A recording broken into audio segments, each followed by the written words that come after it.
শুভ সকাল বন্ধুরা, তোমাদের সকলকে আমার আরো একটি নতুন ভিডিওতে জানাই হার্দিক শুভেচ্ছা ও অভিনন্দন। এর আগে আমি একটা ডেমো ক্লাস দিয়েছিলাম বাক্য বিষয়ে। সেখানে আমি বাক্য কি এবং বাক্যের শর্ত নিয়ে আলোচনা করেছিলাম। আজকে আমি বাক্যের প্রকারভেদ নিয়ে আলোচনা করব।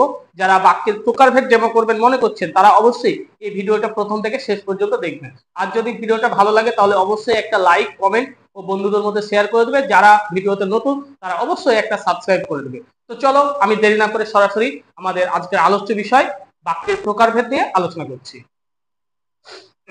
ধন্যবাদ স্যার, ধন্যবাদ ম্যাম, আমাকে আমার একটা পছন্দ মতো ডেমো ক্লাসের সুযোগ করে দেওয়ার জন্য।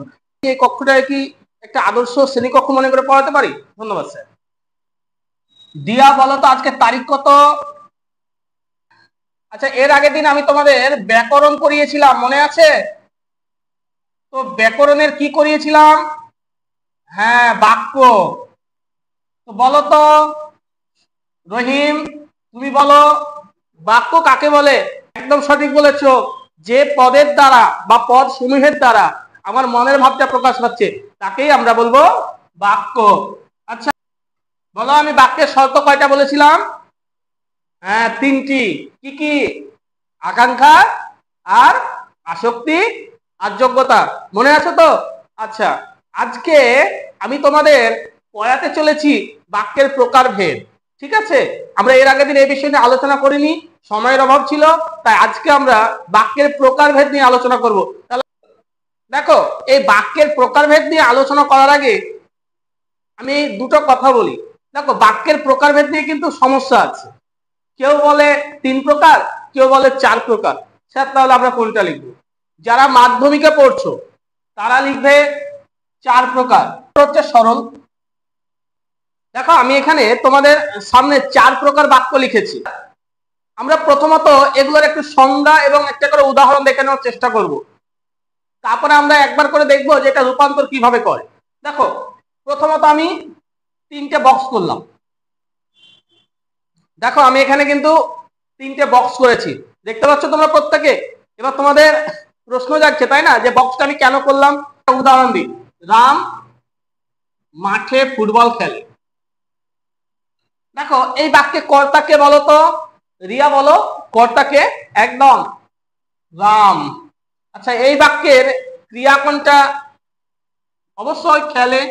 ঠিক বলেছো। তাহলে দেখো তো এই বাক্যে কর্তা কটা আছে? একটা। সমাপিকা ক্রিয়া কটা আছে? একটা। মনে থাকবে?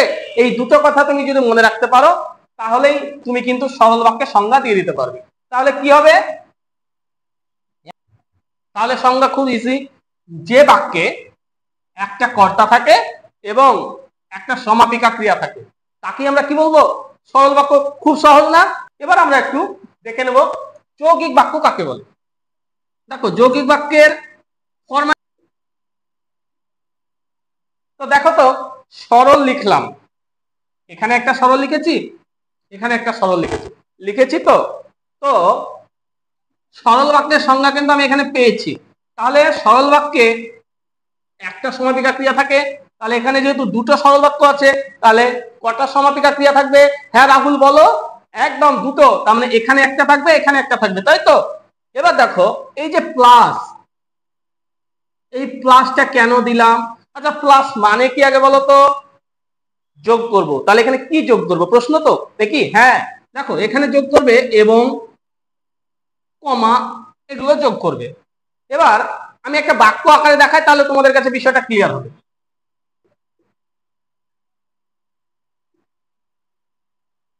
তাহলে এখানে আমি একটা বাক্য লিখেছি। দেখো, এক সন্ন্যাসী এসেছিলেন এবং জগদীশ বাবুর বাড়িতে ছিলেন। বাক্যটা প্রত্যেকে দেখতে পাচ্ছ? বাক্যটা দেখো তো, এই বাক্যটার মধ্যে কি আছে? আচ্ছা, তোমরা একটু ভালো করে দেখো, এখানে কিন্তু দুটি বাক্য আছে। দেখো, এখানে যেমন একটা ছিল সরল আর এদিকে একটা সরল, আর মিডিলে ছিল সংযোজক, তাই না? তাহলে এখানেও তো সেটাই আছে।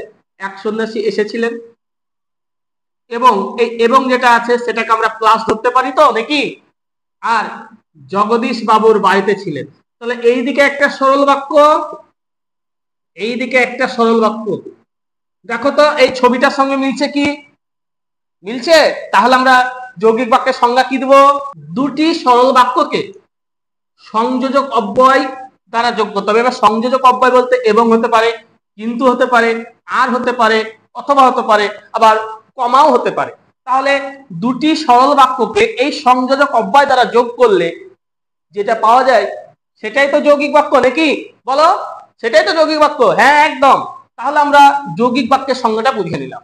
এবার আমরা একটু দেখব জটিল বাক্য কাকে। দেখো, একটা প্রধান খণ্ড বাক্য থাকে আর একাধিক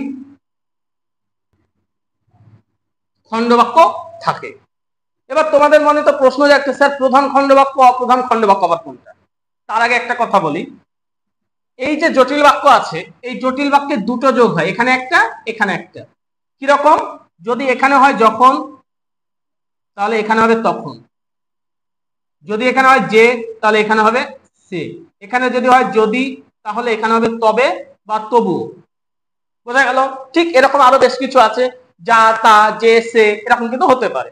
তো আমরা একটা উদাহরণের মাধ্যমে দেখি। দেখো, আমি এখানে একটা বাক্য লিখছি, পড়াশোনা করলে সফলতা পাবে। আচ্ছা, এই বাক্যটা তোমরা একটু দেখো তো, বাক্যটা দেখে কি মনে হচ্ছে? কোন বাক্যে আছে? কি মনে হচ্ছে? সরল বাক্য। কেন? কারণ এখানে একটা সমাপিকা ক্রিয়া আছে, তাই না? আর এখানে কর্তা কিন্তু উজ্জ্ব আছে। যদি তুমি পড়াশোনা করো, তার মানে এখানে তোমার কথা বলা হচ্ছে বা তার কথা বলা হচ্ছে, তাহলে এখানে এই ফরম্যাট অনুযায়ী কিন্তু বাক্যটা আছে। এবার এই বাক্যটাকে আমি যখন জটিল বাক্যে রূপান্তর করব, দেখো মনে মনে বাক্যটাকে এরকম করে বক্সের মতো করে নাও, তার সঙ্গে এই বক্স মিলছে তো? তো দেখো তো, এখানে আমি বলেছিলাম এখানে একটা যোগ করতে হবে, এখানে একটা যোগ করতে হবে। এবার প্রশ্ন হচ্ছে, এই যে এগুলো যোগ করব, স্যার এগুলো কি? তাই না? এগুলো হচ্ছে সাপেক্ষ সর্বনাম বা নিত্য সম্বন্ধীয় অব্যয়। তাহলে এই বাক্যটাকে তুমি জটিল বাক্যে রূপান্তর করো তো। কি করা যেতে পারে? যখন তখন দেখবা, চেক করে দেখো, যখন পড়াশোনা করলে তখন সফলতা পাবে, মিলছে না? যে পড়াশোনা করলে সে সফলতা পাবে, মিলছে না? যদি, তবে বা তবুও, এরকম হতে পারে। ঠিক আছে? তো এবার দেখো দেখবো বলে, যদি পড়াশোনা করো তবেই সফলতা পাবে, তাহলে এখানে যদি পড়াশোনা, দেখো তাহলে এখানে এই যে এটা একটা যোগ করলাম, এখানে এটা একটা যোগ করলাম, দেখো প্লাসে প্লাসে মিলছে, মিলছে তো? দেখো স্যার, এবার প্রধান খণ্ড বাক্য আর অপ্রধান খণ্ড বাক্যটা বুঝতে পারলাম না। বুঝতে পারছো না? আমি আছি এখানে। একটা জিনিস ভালো করে মাথায় রাখবে, এটা হচ্ছে প্রথম অব্যয়, এটা হচ্ছে সেকেন্ড অব্যয়, এটা হচ্ছে ফার্স্ট আর এটা হচ্ছে সেকেন্ড। এই কথাটা মনে থাকবে। তাহলে এটা হচ্ছে প্রথম, এটা হচ্ছে সেকেন্ড। তাহলে এই প্রথম অব্যয় যেটা, সেটা হচ্ছে অপ্রধান খণ্ড বাক্য। তাহলে বোঝা গেল। আর সেকেন্ড অব্যয় যেটা, দ্বিতীয় অব্যয়, সেটা হচ্ছে প্রধান খণ্ড বাক্য। তাহলে প্রত্যেকের এই জায়গাটা বোঝা গেল। আচ্ছা, এবার আমরা একটু দেখে নিব মিশ্র বাক্যটা। সাধারণত সরল বাক্য যৌগিক বাক্য হতে পারে, তারপরে যৌগিক বাক্য জটিল হতে পারে, কিংবা যৌগিক যৌগিক হতে পারে, আবার তোমার জটিল সরল হতে পারে। তো এইরকম ভাবে এক কথায় দুটোকে মিলিয়ে একটা বাক্য হতে পারে, যেটা মিশ্র থাকবে, মিশিয়ে থাকবে। তো আমরা একটা উদাহরণ দিই। দেখো, এখানে আমি একটা মিশ্র বাক্যের একটা উদাহরণ লিখেছি। দেখো তো, গ্রামে কেউ দু একটা পাস করলে বুড়ো বুড়িরা আশীর্বাদ করতেন। এই যে এখান থেকে এতটা পর্যন্ত, তার মানে এইটা হচ্ছে সরল বাক্য। বোঝা গেল কি বললাম? এখান থেকে এতটা পর্যন্ত এটাকে আমরা বলতে পারি সরল বাক্য। বেঁচে থাকো বাচ্চা, এটা একটা সরল, এটা একটা সরল, আর এখানে এই যে মিডিলে কমা আছে, তাই না? তার মানে এই দুটি সরলকে, এদিকেও সরল, এদিকে দুটো সরল আছে, এটা একটা সরল, এটা একটা সরল। তাহলে এই দুটো সরল বাক্য মিলে এই যে কমার দ্বারা যোগ হয়েছে, তার মানে এটা হচ্ছে যৌগিক বাক্য। বোঝা গেল কি বললাম? তাহলে এখানে সরল বাক্য আর যৌগিক বাক্য মিলে কিন্তু এই মিশ্র বাক্যটা গঠন হয়েছে। তাই এই উদাহরণটা একটু তোমরা প্রত্যেকে দেখে নেবে। তো বাক্যের প্রকারভেদ নিয়ে কারো সমস্যা আছে? প্রত্যেকে বুঝতে পেরেছো? এবার এর পরের দিন আমরা বাক্যের কিভাবে রূপান্তর করতে হয়, অর্থাৎ সরল বাক্য থেকে জটিল বাক্য, জটিল বাক্য থেকে সরল বাক্য কিংবা যৌগিক বাক্য কিভাবে করতে হয়, আমরা এর পরবর্তী ক্লাসে আলোচনা করব। আজকের মতো এটুকুই।